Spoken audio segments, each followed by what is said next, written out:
Designed to the hold the exposure. सबसे पहले हम लोगों को प्रोटेक्टिव मेजर जो है वो क्या है, रेडिएशन से बचने का। Preliminary designed hold the exposure, exposure को होल्ड करना है। एक्सपोजर ही बंद हो जाएगा या रेडिएशन आना ही बंद हो जाएगा तो काम का चीज है ना। तो पहला ही वर्ड ऐसा लिखा है protective measures, protective measures against radiation. Radiation के अगेंस्ट में हमको प्रोटेक्टिव मेजर ऐसा है कि preliminary designated designed to hold the exposure और बिलो अलाउएबल लिमिट। जब हमको कुछ लिमिट जो आगे के चैप्टर में डिस्कस किया वो लिमिट से हम लोगों को बचना है, उससे ज्यादा हमको एमआर नहीं खाना है, इससे ज्यादा हमको जीवाई नहीं खाना है। अगर खा लिया तो क्या क्या इफेक्ट होगा वो ऑलरेडी आगे का चैप्टर आप देखेंगे तो आपको समझ में आएगा। बाकी ये याद रखो आप लोगों को एक्सपोजर को पहले तो होल्ड करना है, अगर होल्ड नहीं कर पाए तो दूर भागना है, अगर दूर नहीं भाग पाए तो फिर आपको शील्डिंग करना है। ये सब चीज आपको करना पड़ेगा। This is necessary because no way to undo. जब मोबाइल में हम लोग अंडू करते हैं ना, कुछ चीज डिलीट हो जाता है तो क्या करते हैं, अंडू करते हैं तो वापस रिटर्न आ जाता है। तो ऐसा कोई यहाँ पे वे नहीं है, आपको रेडिएशन लग गया तो लग गई बात, ठीक है। No way to undo or retract radiation damage after has occurred. जब आपका नो वे अंडू, मतलब अंडू का यहाँ पे कोई चांस नहीं है, लग गया तो लग गया। और फिर आप उसको, ऐसा नहीं है कि टाइम ट्रैवलर नहीं है कि आप आगे जाके फिर वो निकल जाएंगे, दूर निकल जाएंगे, ऐसा कुछ बनने वाला नहीं है।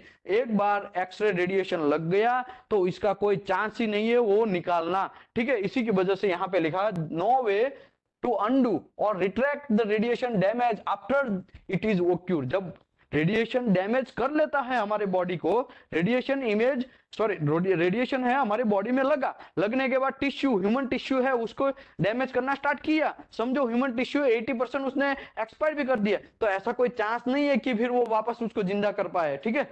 अगर कुछ लिमिट से ज्यादा खा लिया तो, ठीक है। आगे बढ़ते हैं, dose rate calculation.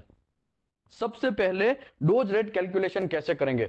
Most of the same calculation apply in X-ray machine but there are more factor to consider when using isotopes. पहले तो आपको most same calculation apply in X-ray machine, X-ray machine में तो same apply आपको करना ही है, लेकिन consider when using आइसोट्रॉप्स, आपको कौन सा आइसोट्रॉप आपके मशीन के अंदर है, एक्सरे है, सॉरी ये आपका कोबाल्ट 60 है, इरिडियम 192 है, आइसोटॉप्स कौन सा है उसके ऊपर डिपेंड है। या तो थुलियम है, यहाँ पे लिखा है ना, सीजियम है या थुलियम है या 192 है या तो कोबाल्ट 60 है, कौन सा आइसोट्रॉप्स है उसके ऊपर डिपेंड है। तो याद रखो कोबाल्ट 60 अगर है आपके पास तो 1 मीटर डिस्टेंस पे आपके पास 1 क्यूरी है, कितना है 1 क्यूरी, कोबाल्ट 60 1 क्यूरी है आपके पास। तो 1 मीटर के डिस्टेंस के अगर आप कोबाल्ट 60 सामने खड़ा है उसके जस्ट 1 मीटर आप दूर है तो आपको कितना रंजन पर आवर्स पर क्यूरी मिलेगा, 1.3 आपको रंजन पर आवर्स क्यूरी लगने वाला है। सिंपल बात, ये फिक्स है, इसको आप याद ही रखना है। अगर समझो याद नहीं रहता है तो इसको टेबल से चिपका देना है आपके कमरे में, मतलब जहां पे आप आरटी ले रहे हैं वहां पे चिपका देना है, ठीक है, सिंपल बात। ओके, अगर समझो 1 क्यूरी हमारा इरिडियम 192 है, 1 क्यूरी सेम कोबाल्ट 60 है तो 1.3 रंजन पर आवर्स आपको लगने वाला है। और अगर इरिडियम 192 का 1 क्यूरी है तो 0.55 क्यूरी आपको लगने वाला है, याद रखो। उसके बाद सीजियम है, समझो उसका भी 1 क्यूरी है सेम, लेकिन डिस्टेंस देखो, डिस्टेंस एक फंडा क्लियर है, 1 मीटर में ही आप सब चीज मेजर कर रहे हैं, ये टेक्निकली प्रूव हुआ है, ठीक है। 1 क्यूरी अगर आपके पास सीजियम है तो आपको कितना रेडिएशन लगेगा, 0.39 रंजन पर आवर्स पर क्यूरी, इतना आपको लगने वाला है। ओके, थुलियम, थुलियम जो है वो 0.0028 लगने वाला है। अभी आगे बढ़ते हैं, द स्टैंडर्ड डोज रेट, देखो क्या है, standard dose rate of various isotope is expressed in roentgen per hours पर क्यूरी। देखो पहले तो रेडिएशन को हम मेजर नहीं कर सकते, सिंपल बात, ये तो एयर में कितना है वो हम लोगों को आयोनाइजेशन के हिसाब से पता चलेगा और वो जो है रंजन में पता चलेगा, ठीक है। वो हम उसका यूनिट है रंजन। तो एयर में कुछ एरिया जो है, जैसे कि 1 मीटर बाय 1 मीटर ले लो या 2 मीटर बाय 2 मीटर ले लो, व्हाटएवर जो भी एरिया आप डिसाइड करो, उतने एरिया में कितना एक्सरे आ रहा है, वो उतने एरिया में कितना आपका आयोनाइजेशन होता है, उसके हिसाब से आपको पता चलेगा। तो इसके लिए लिखा है the standard dose rate of various isotopes, अलग अलग आइसोट्रॉप जो है उसका स्टैंडर्ड डोज रेट है, इज एक्सप्रेस्ड, कैसे एक्सप्रेस किया जाता है, इन रंजन पर आवर्स में, पर क्यूरी, ठीक है, and given for an extra distance in 1 metre. समझो आप 1 मीटर में आप डिसाइड कर रहे हैं, तो 1 मीटर के बारे में अभी हमने टेबल देखा, वो सब चीज के हिसाब से। इन शोन बिलो 2 कोबाल्ट 60, देखो यहाँ पे 2 कोबाल्ट 60 है, यहाँ पे 2 क्यूरी है, और यहाँ पे भी कोबाल्ट 60 है, और यहाँ पे 5 क्यूरी है। तो मुझे ये बोलो 1 मीटर में मुझे कोबाल्ट 60 है, 1.3 रंजन पर आवर्स पर क्यूरी लगने वाला था। तो अभी मुझे ये बोलो कि ये 2 क्यूरी है तो कितना होगा, एक 1 क्यूरी में अगर मुझे लग रहा है 1.3 रंजन पर आवर्स, तो कोई आंसर डाल सकता है 2 क्यूरी में कितना हो सकता है, 1.3 इंटू 2 कितना लगेगा, देखिए 1 क्यूरी में हमको 1.3 लग रहा है, तो 2 क्यूरी में कितना लगेगा 2.6। यस डेफिनेटली, बहुत सारे लोगों ने आंसर मारा है, देखो बहुत सारे लोगों ने मारा है 2.6। तो मुझे कोई बोल सकता है कि चलो मेरे पास 5 क्यूरी है, 5 क्यूरी, ठीक है, तो 1 मीटर में मेरा 5 क्यूरी है, तो 1 मीटर में अगर मेरा 1 क्यूरी है तो 1.3 लगता है, तो 5 क्यूरी में कितना होगा, कोई बोल सकता है 1.5 सॉरी 5 इंटू कितना लगेगा, यहां पे 1.3 करूं या उल्टा लिखूं, 1.3 इंटू 5 कितना आएगा 6.5। यस बहुत सारे लोगों ने आंसर मारा, देखो हरीश सर ने मारा है, मनीराम महातो ने मारा है, कशफी ने मारा है, वेरी गुड, गुलाम सर ने मारा है, सोनू पाल ने भी डाला है, यस वेरी गुड। देखो आप कैलकुलेट करो तो आपको मिलेगा देखो ये बात सिंपल है, यहाँ पे नया कोई रॉकेट नहीं है, एकदम कोबाल्ट 60 है, 1 मीटर डिस्टेंस में आपको 1.3 1 क्यूरी का लगेगा, तो जितना क्यूरी है उसको आपको क्रॉस करते जाना है। समझो इरिडियम 192 है तो 1 क्यूरी है, तो वो 1 मीटर डिस्टेंस में आपको 0.55 लगेगा। ये चिपका लो, आपके माइंड में चिपका लो, ठीक है। आगे बढ़ते हैं।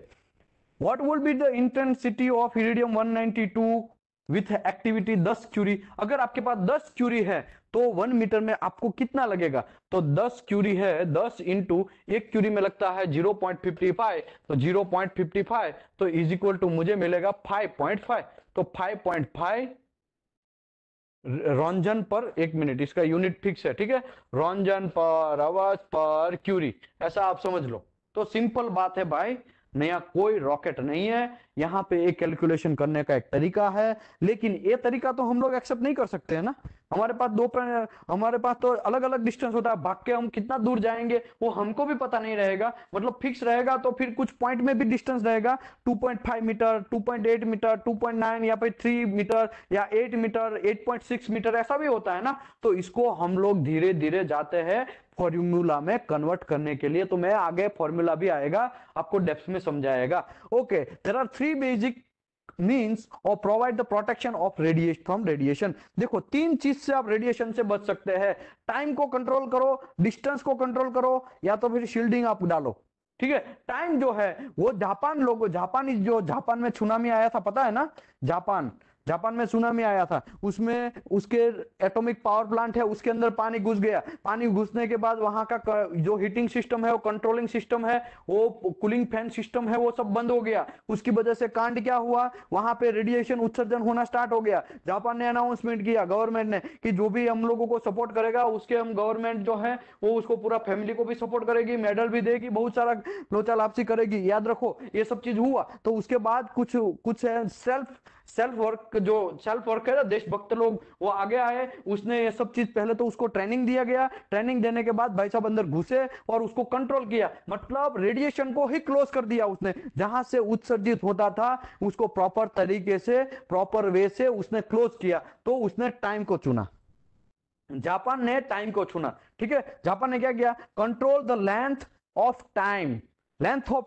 मतलब टाइम ही अगर कम कर लो, रेडिएशन तो उत्सर्जित होता ही रहता है, अगर मैं रेडिएशन को ही बंद कर दूं तो काम तमाम हो जाएगा मेरे भाई, सब चीज क्लियर हो जाएगा। तो मेरे भाई याद रखो, टाइम मतलब control the length of the time as a person is exposed to radiation. Okay, दूसरा मैटर, आप समझो एक आदमी है, वहां पे 10 क्यूरी हमारे पास रेडिएशन है, वो आ रहा है, तो आदमी को 10 मिनट रुकेगा, 50 मिनट रुकेगा, 80 मिनट रुकेगा, जितना ज्यादा रुकेगा, जितना टाइम वो ज्यादा वहां पे रुकेगा, उतना ज्यादा रेडिएशन वो एब्जॉर्ब करेगा, उसकी बॉडी के ऊपर इतना इफेक्ट होना स्टार्ट होगा।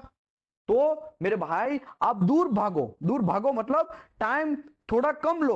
आपको पता है कि भाई मैं टेक्नीशियन है, वो उसको फिक्स पता है कि भाई मैं स्टार्ट करेगा रेडिएशन को, सोर्स को राउंड राउंड घुमा के स्टार्ट करेगा, उसका ड्राइविंग यूनिट बोलते हैं, क्या बोलते हैं, कलम ने सीखा उसको ड्राइवर यूनिट बोलते हैं, ठीक है। वो ड्राइविंग यूनिट जो है उसमें क्या होता है, उसको पहले रेडिएशन सोर्स को चालू करना है, मतलब घुमाना है, घुमाने के बाद जैसे ही रेडिएशन सोर्स बाहर निकला तो रेडिएशन आना स्टार्ट हो गया, तो वो टाइम में जैसे ही बंद किया और वो भागा, भागने के बाद जहां तक वो छुपता नहीं है वहां तक का एरिया में जो टाइम बच गया वो टाइम के अंदर वो रेडिएशन खाएगा। उसके बाद जैसे ही रेडिएशन क्लोज करना है तो वो रिटर्न उसको क्लोज करने के लिए वो नजदीक आएगा, नजदीक आने के टाइम पे शायद एक आध माइक्रो सेकंड या फिर कुछ सेकंड के लिए वो 10-12 सेकंड या 5 सेकंड या 3 सेकंड वो रेडिएशन खाएगा। तो वो चीज है भाई, वो उसको कंट्रोल करो। आप मिनिमम ऐसा ट्राई करो कि जल्दी से जल्दी रेडिएशन बंद हो जाए या जल्दी से जल्दी आपका काम होके रेडिएशन को क्लोज कर दो, ठीक है। तो टाइम ऐसा हो गया। अभी दूसरा है डिस्टेंस।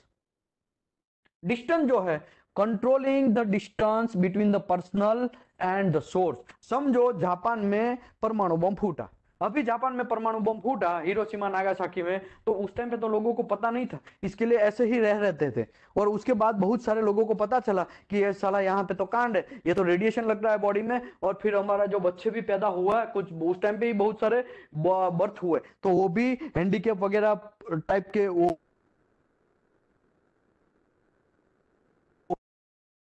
ऐसा चीज हुआ कि उन लोगों ने डिस्टेंस मेंटेन नहीं किया, दूर नहीं भागे गए, उसी की वजह से मरे तो बहुत कम लोग। जब परमाणु बम फूटा तब तो कुछ ही लोग मरे, लेकिन रेडिएशन से उसके 10 से 12 गुना ज्यादा मर गया। ऐसा भी समझो 100 गुना, मुझे पता नहीं है कितना मरा, लेकिन यूट्यूब में तो ऐसा दिखाया जाता है कि बहुत सारे लोग इससे 3 गुना ज्यादा मर गए, ऐसा मर गए, वो मर गए, रेडिएशन से और ज्यादा मर गए, ठीक है। तो कहने का मतलब है उन लोगों को पता नहीं था, और जब तक पता चला तो बहुत देर हो चुका था।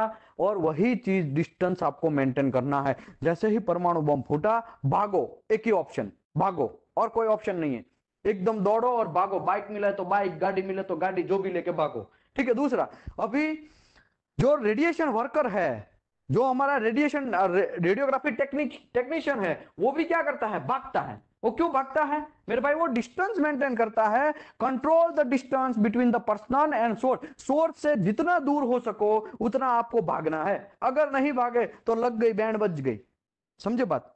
ओके, अभी ये इसका मैं एग्जांपल देता हूं हमारे इंडिया पोखरण का। अभी पोखरण में क्यों क्यों क्यों कोई रहने नहीं जाता है, वहां पे पोखरण के ऊपर ही जल, जहां पे परमाणु बम फूटा वहां पे क्यों कोई घर नहीं बनाता है, वो डिस्टेंस मेंटेन करता है मेरे भाई। टाइम का कंट्रोल जापान ने किया, उसने वो सब एग्जांपल के साथ समझाया। अभी डिस्टेंस की बात करते हैं, पोखरण में हमने वो परमाणु बम फोड़ा, ठीक है, एग्जांपल के तौर पे वहां पे फूटा, तो फूटा तो नहीं है, हमने फोड़ा गया, ठीक है। फोड़ने के बाद वहां पे बहुत सारे लोग रहने के लिए नहीं गए, वो एरिया शून्य कर दिया। ऐसा क्यों किया भाई, वो एरिया के वहां पे कोई आदमी क्यों नहीं रहने जा रहा है? उसका रीजन ये है कि भाई आपको अभी भी वहां पे रेडिएशन का कुछ इफेक्ट है, आपको लग जाएगा, इससे लिए यही हमारे हमारे जान बचानी है। तो सोर्स से आदमी लोगों को दूर रखना है, सोर्स से लोगों को दूर रहना है। तो उसका रीजन क्या है, इसी की वजह से तो भाई ये अगर टाइम का ही बात होता, चलो टाइम का ही बात होता, तो 1 सेकंड के लिए ही हमको समझो 5 सेकंड का रेडिएशन हमको आरटी फिल्म करना है, वो तो वहां खड़े खड़े फिर चालू करता बंद करता, वहां पे ही रुकता। वो डिस्टेंस क्यों, वो भागता क्यों है, रेडिएशन वर्कर है, वो हमारा टेक्नीशियन है, वो भागता क्यों है, तो क्या डिस्टेंस की वजह से। आगे बढ़ते हैं, शील्डिंग। शील्डिंग जो है वो placing the absorption material between the person and source. जब हमारा शील्डिंग की बात आती है तो placing the absorption material, placing हमको एब्जॉर्प्शन मटेरियल जो है उसको वहां पे प्लेस करना है। जो आज ऑफलाइन में आए थे उसको तो मैंने पूरा का पूरा वीडियो दिखाया था उसका, कि कैसे वो लोग शील्डिंग किया, कहां पे ये रशिया के अंदर, अभी तो रशिया में नहीं है, अभी यूक्रेन में है, चेरनोबिल। चेरनोबिल जो एक्सीडेंट हुआ, रेडिएशन एक्सीडेंट हुआ, उसमें क्या हुआ, वहां पे शील्डिंग तो काम किया। अभी तो देखो बहुत सालों तक वो शील्डिंग रहने वाला नहीं है, वो भी 100 साल के लिए ही शील्डिंग कर पाए।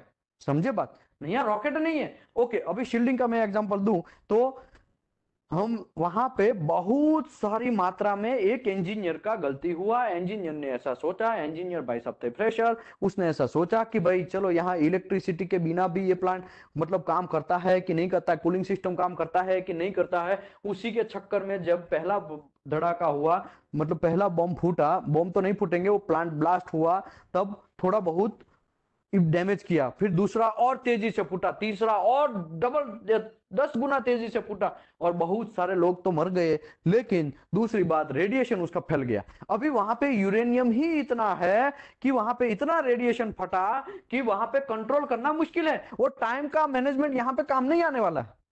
वहां पे जापान जैसा लोग सोचेंगे, जापान में कैसा हुआ कि भाई एटॉमिक उसका पावर प्लांट जो है वो, उसमें रेडिएशन आउट ऑफ कंट्रोल हो गया, उसने वो कंट्रोल कर लिया।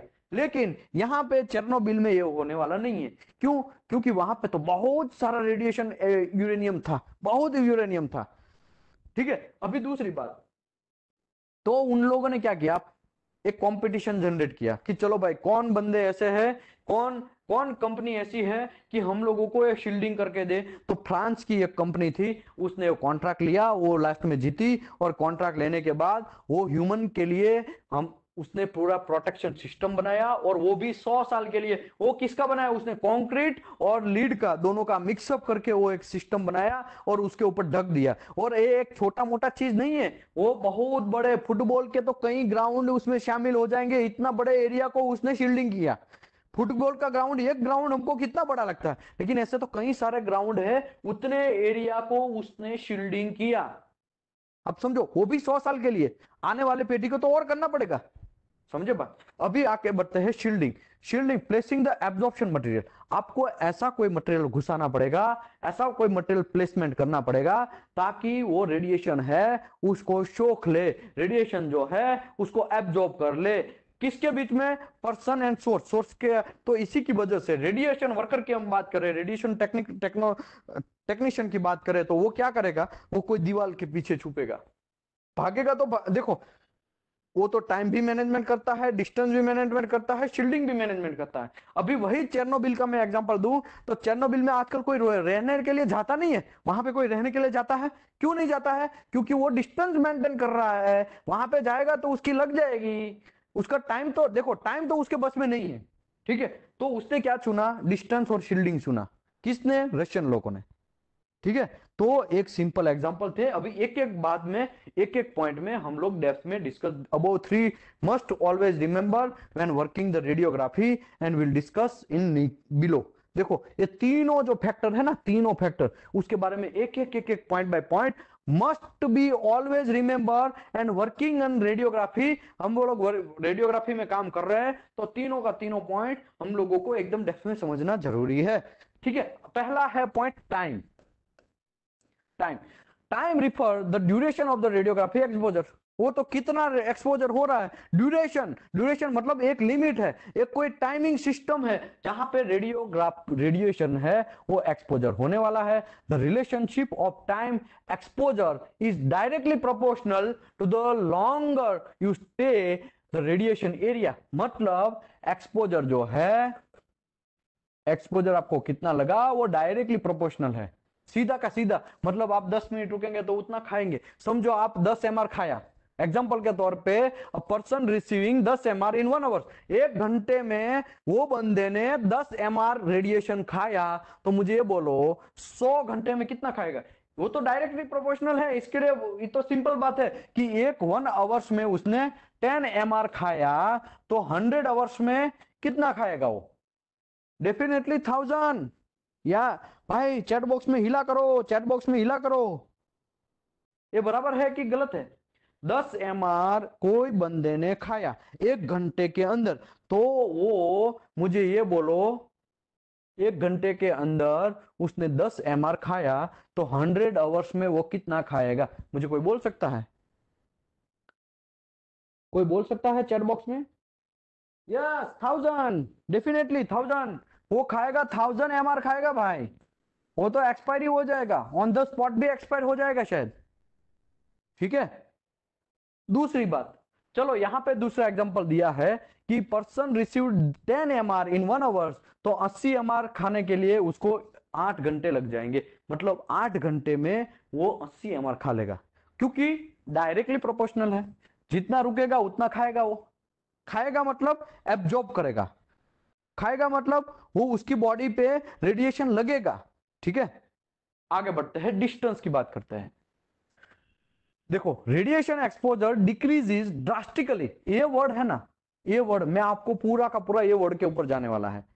हम लोग, हमारे पास एक ही ऑप्शन ये बेस्ट बचता है, क्यों? क्योंकि ड्रास्टिकली चेंजेस हो रहा है, ड्रास्टिकली उसका कम हो रहा है, डिक्रीज हो रहा है ड्रास्टिकली। मतलब ये हुआ कि रेडिएशन जो है, समझो ये रेडिएशन है हमारा, रेडिएशन ये चले से 1/d² के हिसाब से, रेडिएशन को समझो आर आई, इंटेंसिटी हम आई बोलते हैं, तो आई चले से 1/d², ड्रास्टिकली चेंज होगा। यहां पे क्या था, टाइम जो था, रेडिएशन इंटेंसिटी जो था वो डायरेक्टली हमारा टाइम के ऊपर, मतलब डायरेक्टली प्रोपोर्शनल था, यहाँ पे इनवर्सली प्रोपोर्शनल, वो भी स्क्वायर के मात्रा में।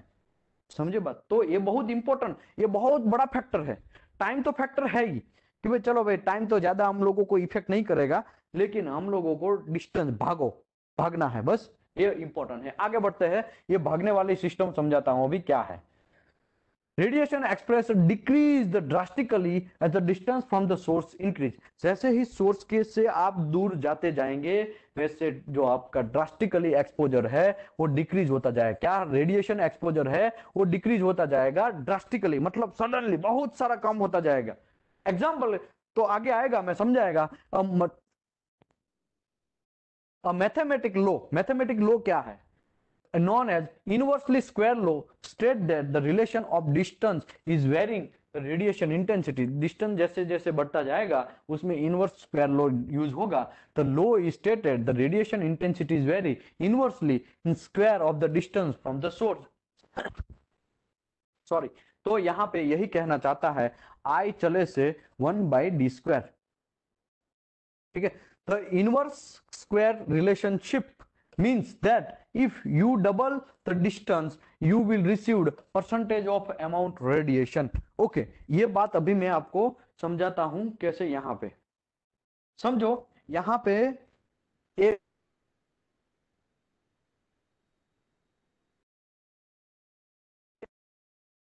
यहां पे मेरा सोर्स है, ठीक है, ये सोर्स है, यहां से रेडिएशन ऐसे ऐसे निकला, समझो।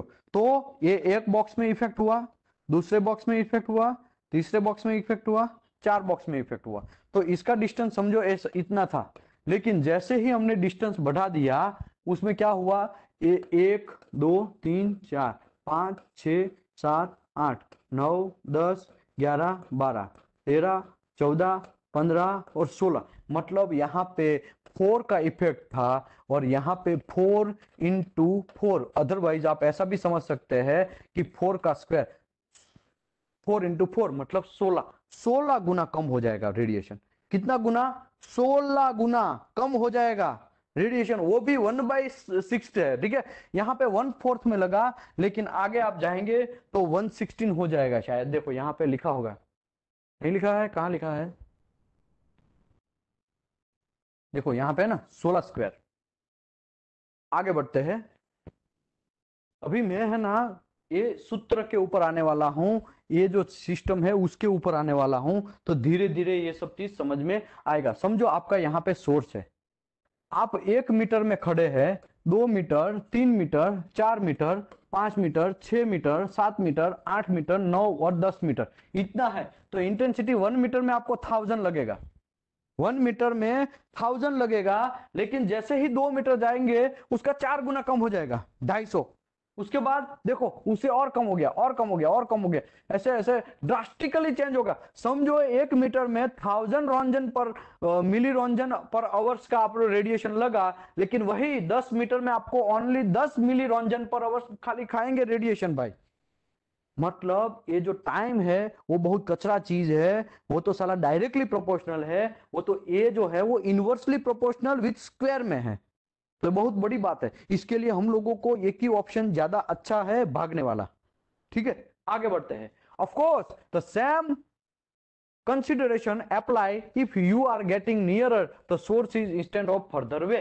Okay, the inverse square law formula is shown that, समझो मेरा यहाँ पे ये यहाँ से रेडिएशन I1 सॉरी यहाँ पे I1 रेडिएशन है, ठीक है, I1 समझो कुछ एक रेडिएशन है, उसका डिस्टेंस ये D1 है, ये D1 है, तो और ये D2 है, ठीक है, ये समझो D2 है, और वहां पे रेडिएशन I2 है। तो मैं आपको यहाँ पे ऐसा बोलता हूं, I1 चले से 1/D1 स्क्वायर एंड I2 चले से 1/D2 स्क्वायर, D2 स्क्वायर।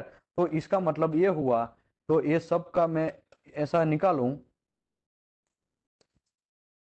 इस दोनों को मैं इकट्ठा कर लूं तो कैसा होगा, I1 divide by I2 is equal to 1/D1 square divide by 1/D2 square. ये सिस्टम है, ठीक है, ये मैथमेटिक्स है, इसमें कहीं नया रॉकेट साइंस नहीं है, ठीक है।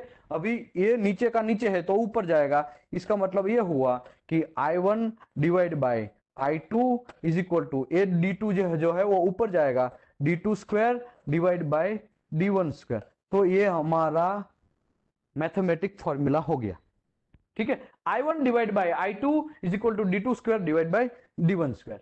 अभी हम लोग एक एक फॉर्मूला को समझते हैं सिंपल वे से। The following problem can be solved with the square law could be used during the lecture to demonstrate of the principle involved। समझो आपको 122 मीटर पे रेडिएशन सोर्स लगाया हुआ है, वहां पे इंटेंसिटी चेक किया आपने, वो जो मीटर से, जो मीटर दिखाता है उससे, तो वो 600 रंजन पर आवर्स आया। तो आपको 3.05 मीटर पे वो टेक्नीशियन मेरा रुका हुआ है, तो उसको कितना इंटेंसिटी लगेगा। देखो ये मेरा सोर्स है, यहां से यहां से ऐसे ऐसे रेडिएशन निकल रहा है, यहाँ पे भाई साहब हमारे एक डिस्टेंस में मैंने I1 चेक किया तो मुझे यहाँ पे मिला 600 रंजन पर आवर्स मिला। फिर जैसे ही ऐसे आगे बढ़ता गया, ठीक है, ऐसे, और ये डिस्टेंस हमने D1 बोल दिया है, तो यहाँ पे समझो ये डिस्टेंस D2 है, और वो D2 हमको बोला गया है D2 is equal to 3.05 metre जो है वहां पे, और ये D1 है 1.22 मीटर है, यहाँ पे 600 है। तो यहाँ पे इंटेंसिटी कितना होगा वो हमको मेजर करना है। सिंपल बात है, यहाँ पे I2 हमको कितना चाहिए, कितना होगा वो देखना है। तो कोई बोल सकता है सिंपल कैलकुलेशन करके प्लीज, वरना मैं तो कैलकुलेशन करेगा ही करेगा। इसका स्क्रीनशॉट ले लो, इसको मैं निकाल रहा हूं, इसको निकाल रहा हूं, इसका स्क्रीनशॉट ले लो। आगे बढ़ते हैं। समझो हमारा रूल से I1 इज इक्वल टू इतना मीटर में इतना लग रहा है, मतलब 600 रंजन पर आवर्स है। अभी मेरा D1 है, ये भाई साहब D1 जो है वहां पे 1.22 मीटर था, 1.22 मीटर में मेरा इंटेंसिटी 600 है। तो मेरा इंटेंसिटी I2 कितना होगा जब मेरा डिस्टेंस D2 है वो 3.05 मीटर होगा। तो मेरे भाई सिंपल है, I2 divide by I1 is equal to D1 square divide by D2 square. तो I2 is equal to I1 आगे जाएगा तो I1 into D1 square divide by D2 square, तो इज इक्वल टू I1 जो है हमारा कितना है 600 रंजन पर आवर्स, ठीक है, इंटू D1 कितना है 1.22 मीटर का स्क्वायर। उसके बाद ये D1 है हमारा 3.05 स्क्वायर। तो इसका अगर हम कैलकुलेट करेंगे तो आएगा आंसर, में कैलकुलेट कर लेता हूं, एकदम सिंपल है, कोई कैलकुलेट करके बोल सकता है भाई 1.22 इंटू 1.22 डिवाइड बाय 3.05 इनका स्क्वायर, ठीक है, 96 आया, ठीक है। तो 96 रंजन पर आवर्स आएगा, क्या है I2। मतलब मेरे भाई ये इतना डिस्टेंस पे 96 रंजन पर आवर्स आएगा। समझ में आया? तो बहुत सारे लोग क्वेश्चन पूछते हैं यार हमें कैसे पता चलेगा कि कितना आएगा और कितना नहीं आएगा, वो हमें कितना दूर रहना है। तो मेरे भाई आपको कितना रेडिएशन खा सकते हो उसका एक आगे का हमने सेशन किया। आगे के सेशन में किया कि कितना रेडिएशन खाओगे तो क्या क्या कांड होगा, कब आपका जठराग्नि में कांड हो जाएगा, कब आपकी नसें फटने लगेगी, कब आपका बॉडी का जो हार्ट है उसका वाल्व खराब हो जाएगा कितने रेडिएशन खाने के बाद। ये सब चीज पिछले चैप्टर में डिस्कस किया। तो YouTube में है, आप लोग देख लीजिएगा, अगर नहीं भी डाला है तो मैं डाल देगा थोड़े टाइम में, ठीक है। लेकिन मेरा कहने का मतलब यह है कि चलो कितना क्यूरी का रेडिएशन है वो आपको पता है, ठीक है। कितना क्यूरी का रेडिएशन पता है आपको, मतलब वो जो है कितना मारेगा। समझो मैंने समझाया ना आगे के चैप्टर में कि कुछ क्यूरी में फिक्स रहता है, जैसे कि ये है कोबाल्ट 60 है समझो आपके पास, तो कोबाल्ट 60 है, उसको आपको पता है कि 1 मीटर डिस्टेंस में भाई साहब फेंकता है 1.3 रॉन्जन पर आवर्स पर क्यूरी, ठीक है। अभी मुझे ये बोलो कि I1 आपके पास है, I1 है 1.3, D1 है 1 मीटर, ये फिक्स ले लो ना, आप ले लो ना। अगर क्यूरी है तो समझो ज्यादा क्यूरी है तो उसके हिसाब से आपको क्यूरी बढ़ा देना है, तो इसके हिसाब से इंटेंसिटी बढ़ जाएगा। 1 क्यूरी की मैं बात कर रहा हूं, समझो 10 क्यूरी है तो 13 ले लो, 15 क्यूरी है तो 1.3 इंटू 15 कर दो, सिंपल है। तो ये दोनों पता है आपको, I1 पता है, डिस्टेंस पता है, अगर मैं कितना भागेगा दो दूर और कितने तक रुकेगा वो पहले से ही पता रहेगा कि 10 मीटर तक में रुकेगा, 8 मीटर तक रुकेगा या 15 मीटर तक रुकेगा अप्रोक्स, तो वो आपको D2 भी पता है। तो वहां पे जहां पे आप खड़े हैं उसमें कितना I2 आएगा वो आपको पता चल जाएगा, सिंपल बात है। तो आपको कितना दूर रहना है, जैसे डिस्टेंस बढ़ाते जाओ उतना इंटेंसिटी आप उसके हिसाब से कैलकुलेट करते जाओ, जब तक इंटेंसिटी 0 नहीं हो जाता है वहां तक आप डिस्टेंस बढ़ाते जाओ, आप D2 बढ़ाते जाओ। आप समझे बात? शायद समझ में ना आए, लेकिन मैं आगे एक एग्जांपल लेता हूं तो और थोड़ा समझ में आ जाएगा। क्या कांड हो गया, ये तो बंद हो गया, वापस स्टार्ट करते हैं। तो भाई ये सब चीज आपको समझ में आ रहा है तो चैट बॉक्स में यस डालिए, क्योंकि मुझे भी एनर्जी मिले कि यस ये पानी नीचे नहीं जा रहा है, सबको धीरे धीरे थोड़ा थोड़ा तो थोड़ा थोड़ा समझ में तो आ रहा है, ठीक है। कोई नहीं डाल रहा है भाई, डालो भाई कोई तो। यस, बहुत सारे लोगों ने डालना स्टार्ट किया। एक यस परवेज भाई ने डाल, परवेज भाई का तो बैच हो गया वापस प्लीज स्टार्ट हो रहा है, अरे वाह अच्छी बात है, रिवीजन होगा, यस वेरी गुड। शमशुद्दीन जी भी डाल रहे हैं, कुंज बिहारी डाल रहे हैं, सुनील गिरी बाबा डाल रहे हैं, वेरी गुड, यस अच्छी बात है। आप लोग जागते रहो, बस जागते रहो। तो ये हमने समझ लिया, अभी बढ़ाते हैं दूसरी बात। समझो एक दूसरा क्वेश्चन है, इसको जल्दी से सॉल्व कर लेते हैं क्योंकि मुझे थियरी भी लेना है। The radiation inspection to be performed in open area using 10 curie source. आपके पास 10 क्यूरी का सोर्स है, ठीक है, 10 क्यूरी का आपके पास सोर्स है मेरे भाई, याद रखो, और कोबाल्ट 60 का है। What will be the radiation intensity of 6.1 metre from the source? अभी 10 क्यूरी है तो आपको 1 मीटर में कितना, समझो 1 क्यूरी है और 1 मीटर में 1.3 रॉन्जन पर आवर्स पर क्यूरी फेंकता है, तो मेरे पास 10 क्यूरी है, 10 क्यूरी है तो 10 इंटू 1, 10 क्यूरी है मेरे पास। तो अभी मैं ये बोलूं कि 10 इंटू 1.3 तो कितना होगा, 13 क्यूरी हो जाएगा, 13 रॉन्जन पर आवर्स पर कूलम। तो ये हो गया इंटेंसिटी I1। क्योंकि देखो आपके पास 10 क्यूरी है, 10 क्यूरी का 1 क्यूरी में 1 मीटर में 13 रॉन्जन पर आवर्स होता है, तो 10 क्यूरी है तो आपको इंटेंसिटी कितना लगने वाला है, 13 क्यूरी रॉन्जन पर आवर्स डेफिनेटली। और डिस्टेंस, डिस्टेंस आपका डिस्टेंस 1 मीटर ही रखना है आपको, 1 मीटर में आपको 13 रॉन्जन पर आवर्स लगने वाला है रेडिएशन, याद रखो। तो D1 पता है, I1 पता है, अभी I2 हमको फाइंड करना है, फाइंड करना है, और हमको ये 6.1 मीटर में कितना होगा, तो ये D2 आपको पता है, D2 is equal to 6.1 metre. तो सूत्र मेरे भाई ये है, I2 divide by I1 is equal to D1 square divide by D2 square. तो I2 is equal to D1 जो है कितना है 1 मीटर, तो यहां पे तो हमको टेंशन है ही नहीं, 1 का square into I1 13 divide by D2 6.1 उसका स्क्वायर, तो ये कितना मिलेगा? कोई बता सकता है भाई?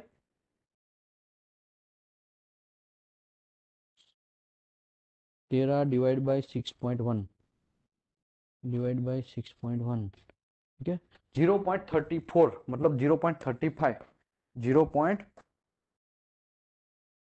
0.35 रॉन्जन पर आवर्स पर क्यूरी। समझ में आया भाई? कुछ समझ में आया कि ऊपर से गया? किसी को समझ में आया कि नहीं गया भाई? समझ में आया कि नहीं आया?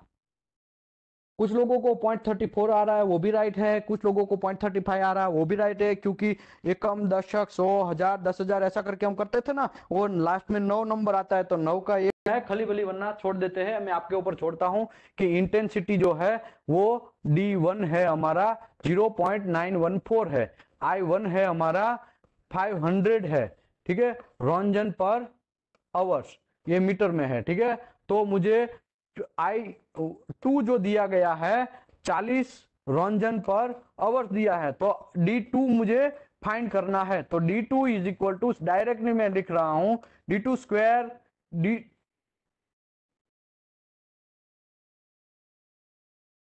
देखो यहां पे सूत्र क्या है,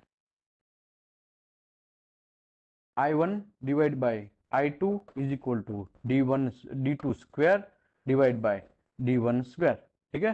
तो इसका मतलब ये हुआ कि D2 square is equal to D2 square, sorry,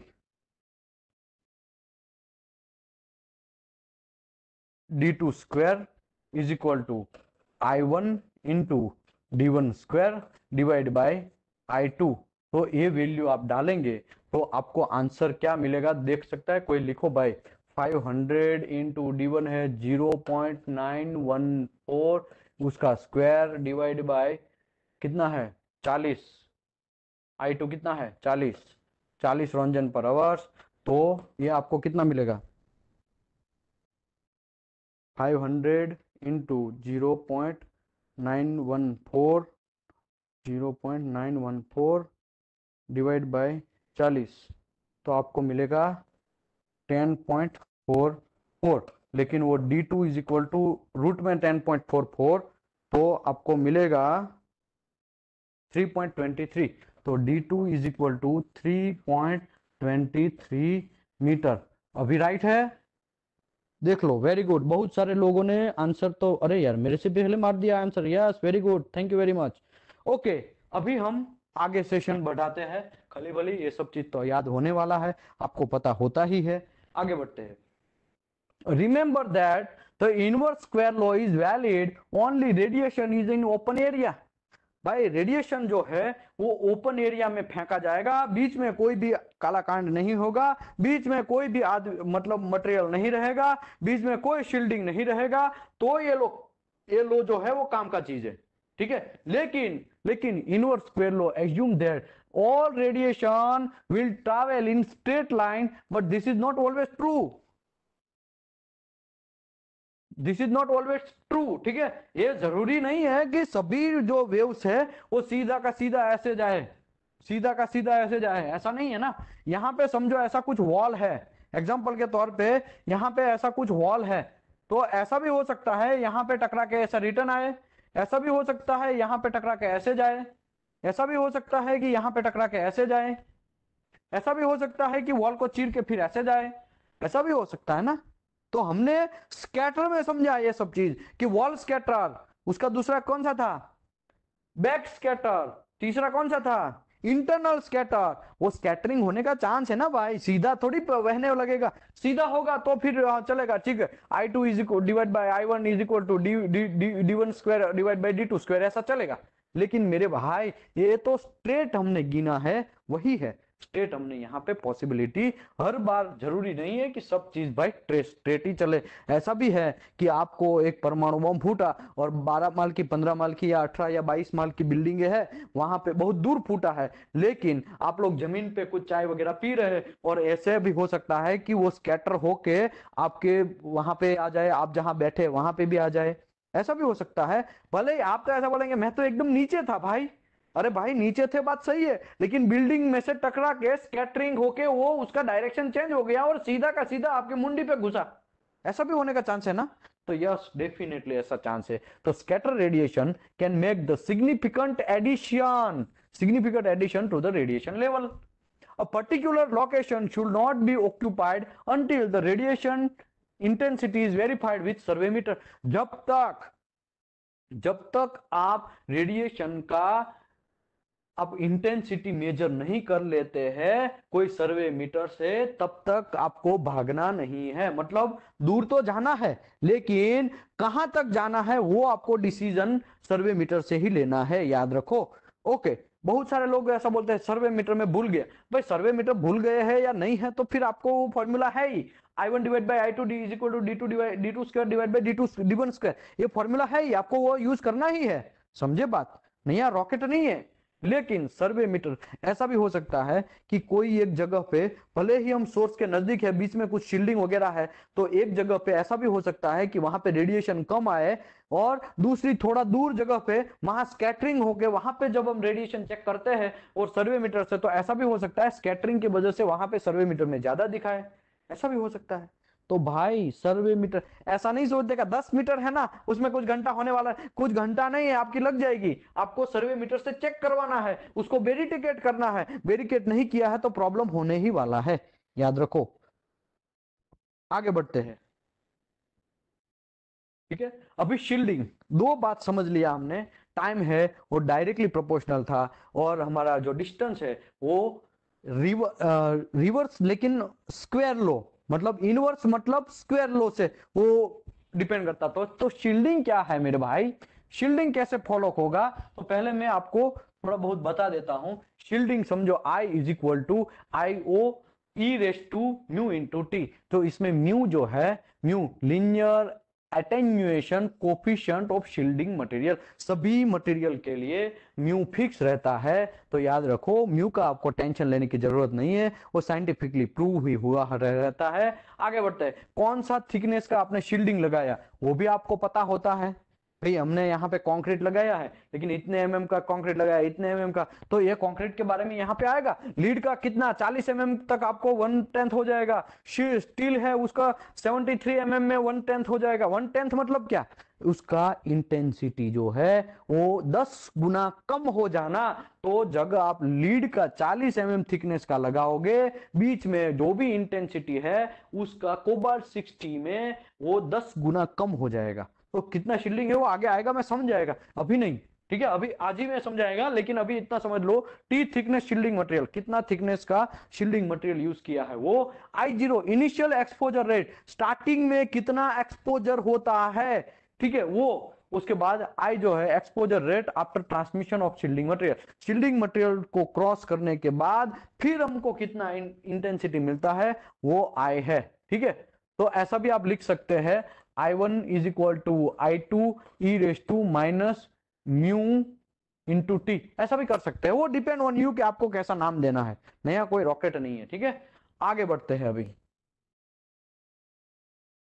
shielding is the third means providing the personal safety, ये तीसरा फैक्टर है जो आपको सेफ्टी में प्रोवाइड कर सकता है। सेफ्टी आपका इसके ऊपर डिपेंड है। Damaging effect of radiation come from the fact radiation knock the electron in atom out of the orbit. तो इसमें हमने क्रॉम्पटन इफेक्ट समझा, हमने दूसरा कौन सा एक इफेक्ट समझा, फोटो इलेक्ट्रिक इफेक्ट समझा, हमने तीसरा एक इफेक्ट समझा कौन सा, हमस्ट्रम प्रोसेस, ऐसा कुछ एक इफेक्ट समझा। कौन सा चैप्टर में, आई थिंक हमने वो चैप्टर किया था, कौन सा नंबर का चैप्टर है, कोई बोल सकता है? वो एक चैप्टर में हमने पूरा का पूरा 5 नंबर के चैप्टर में समझा था, right, energy intensity and absorption. तो ये लाइन में शायद अभी ना समझाओ, क्योंकि जिसको समझना है वो आप पूरा का पूरा 5 नंबर का चैप्टर देख लीजिए, उसमें हमने 1 घंटे तक ये लाइन समझाने में बहुत वो किया है, मगजमारी किया है, ठीक है। तो सिंपल है यहाँ पे, तो same principle allowed as the use of solid material as a shielding. Solid material जो है, देखो मैं सिंपल अभी समझा देता हूँ। लीड है, लीड में देखो बहुत सारे ऑर्बिट है, बहुत सारे ऐसे बहुत सारे ऑर्बिट है, और ऐसा पानी है, पानी में तो भाई देखो दो ही ऑर्बिट यहाँ पे दिखाया गया, उसके ऊपर ऑर्बिट का ऑर्बिट है, इसका मतलब यहाँ पे घुसाएंगे तो सीधा वो बाहर निकल जाएगा, ये तो आर पार हो जाएगा। यहाँ पे समझो कोई फोटोन हमका आएगा या एक्सरे आएगा तो मेरे भाई उसको कितना क्रॉस करना पड़ेगा। आप देख लो ऊपर से डेंसिटी उसका बहुत ज्यादा है, लीड का डेंसिटी बहुत ज्यादा है, तो आपको पता है, और लीड महंगा भी है, आपको ये भी पता है। जो लोग परमाणु बंकर आजकल स्विट्जरलैंड में बना रहे हैं, और गवर्नमेंट का वहां का रूल्स है, स्विट्जरलैंड में गवर्नमेंट का कंपलसरी रूल्स है कि जब आप घर का बिल्डअप करते हैं, जब आप खुद का घर बनाते हैं या तो घर आप बनाने स्टार्ट कर रहे हैं, तो आपको परमाणु बंकर बनाना ही है। This is the compulsory rules.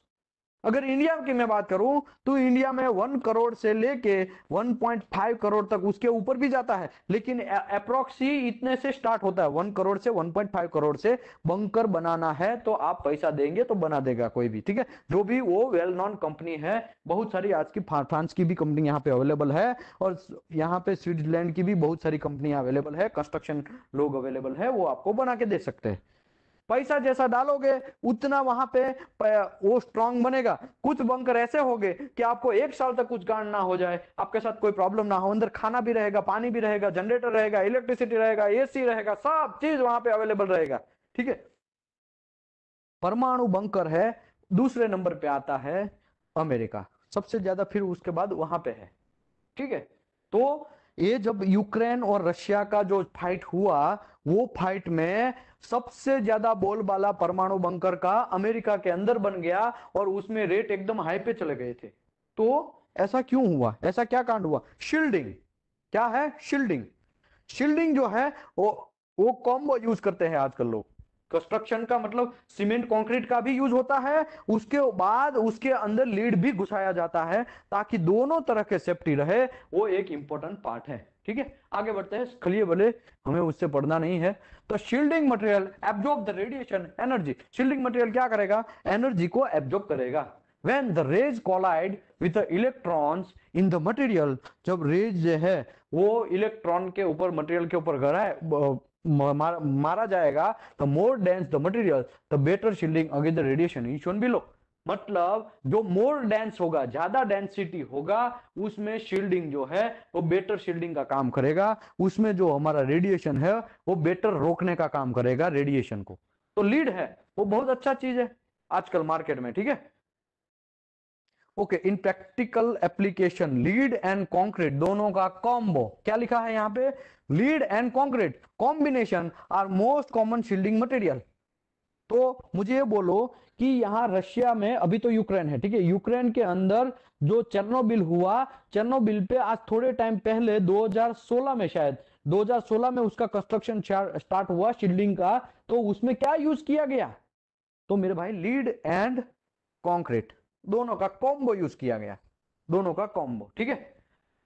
It is necessary to calculate the shielding necessary certain location and half value layer. तो देखो हाफ वैल्यू लेयर क्या है? हाफ वैल्यू लेयर मतलब ऐसा है कि आपको समझो कुछ रेडिएशन मिल रहा है, 10 रॉन्जन पर आवर्स मिल रहा है, तो वहां पे बीच में ऐसा कोई शील्डिंग लगा दो कि वहां पे वो 10 का 5 हो जाए या आधा हो जाए, 10 रॉन्जन पर आवर्स का वो 5 रॉन्जन पर आवर्स कर दे, शील्डिंग ही लगा दो। पहला ऑप्शन था टाइम, तो टाइम को समझो आप कंट्रोल नहीं कर रहे।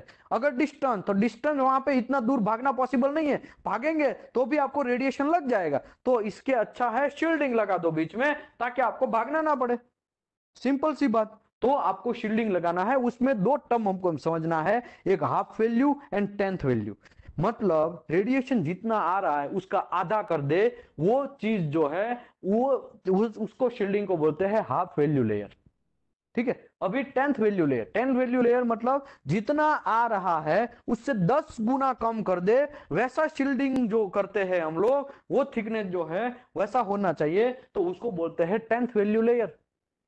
अभी मैं आपको आइसोटॉप्स की एनर्जी जो है एक्सरे या शील्डिंग मटेरियल में, अलग अलग आइसोटॉप्स में कैसे काम करेगा वो मैं समझाता हूं। यहाँ पे शील्डिंग मटेरियल इन इंच में दिया गया है, ठीक है, इंच में भी दिया है और एमएम में भी दिया गया है। यहाँ पे एक गलती ये है, यहाँ एमएम भी लिखना चाहिए, एमएम में भी यहाँ दिया गया है, नीचे एमएम में दिया है, देखो ये मैंने जब टाइप किया तब गड़बड़ हुआ है, वो वापस कोई बात नहीं, ये तो छोटा छोटा होता रहता है, ठीक है। आप लोगों को समझना इंपॉर्टेंट है। Cobalt 60, iridium 192 and caesium 192। ठीक है, देखो यहां पे और एक गलती है, ये है मेरा गलती हुआ है 0.635 ऐसा होगा, ठीक, सॉरी ये 0.6, एक मिनट, 6.35 mm, ठीक है, यहाँ पे इतना mm आया, वो मेरा गलती है, वो मैं करेक्शन करेगा नेक्स्ट जो बैच रहेगा उसमें।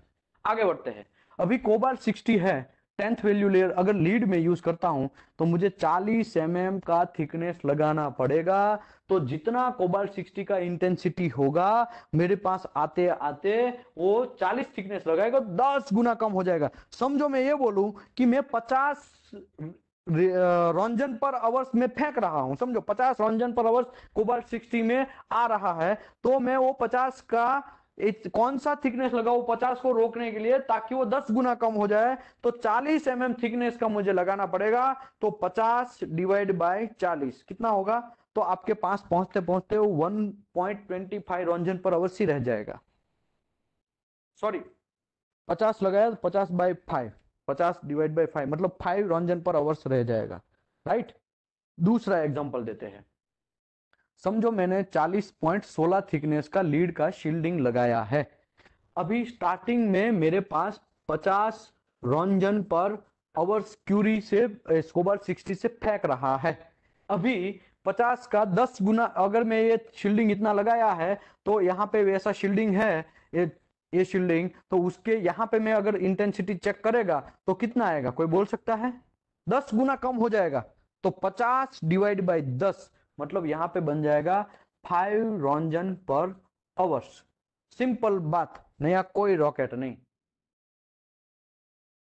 राइट। किसी ने लिखा है अरित भाई तो जागते रहते हैं, अरे वाह अच्छी बात है, प्लीज आप रिपोर्ट करते रहिए, यहाँ पे चैट बॉक्स में डालते रहिए, क्योंकि मेरे को तभी में अच्छे से निकल पाएगा अंदर से सब चीज, क्योंकि जब आप रिस्पॉन्स करेंगे, आप रिस्पॉन्स नहीं करेंगे तो ऐसा लगेगा ये जल्दी से चैप्टर खत्म हो जाए, खली बली क्या फर्क पड़ता है, मुझे क्या फर्क पड़ता है, ऐसा हम भी सोचते हैं। तो प्लीज आप चैट बॉक्स में डालते रहिए, मेरा नजर खाली चैट बॉक्स में रहता है।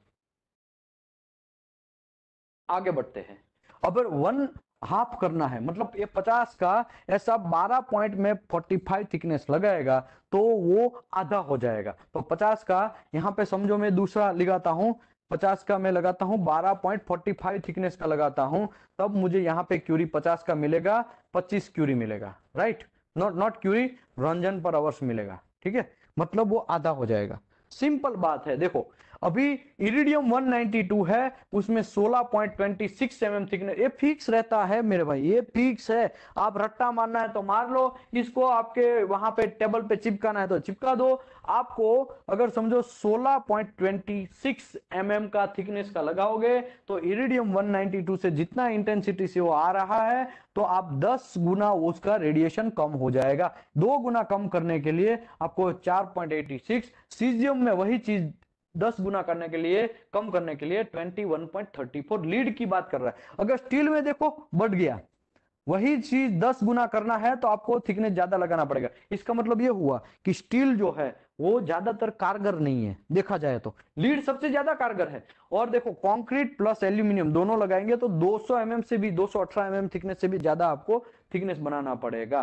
तो भाई सिंपल फंडा यहाँ पे ये है कि आप लोगों को कितना शील्डिंग लगाना है उसका कैलकुलेशन यहाँ पे दिया गया है, ये पूरा का पूरा चार्ट में। बहुत सारे लोग क्वेश्चन करते रहते हैं, अभी दूसरा ही चैप्टर है, वो लोगों ने क्वेश्चन पूछा है दूसरे चैप्टर में कि सर हमको कितना शील्डिंग लगाना है कैसे पता चलेगा।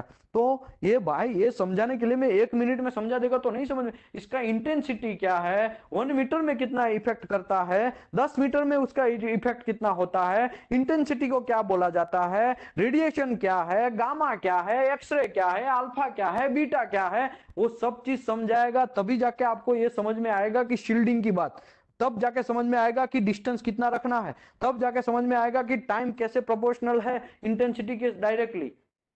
समझे बात। आगे बढ़ते हैं,